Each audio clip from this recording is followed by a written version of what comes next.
Want to browse Facebook Lite without anyone knowing you are online?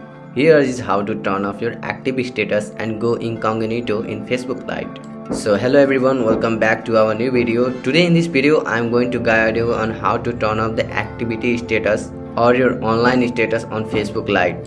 So let's start the video. Here open the Facebook Lite app first. Then you will be on the home page of Facebook Lite. Now you will see three vertical lines at the top right corner. Tap on it. And here you will see the several settings like Reels, Messages, Groups. Just tap on the settings and privacy option and choose the setting option.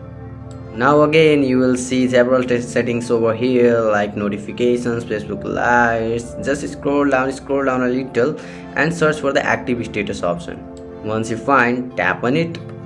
And here you will see the option of turning on and turning off. Just turn it off and confirm the option.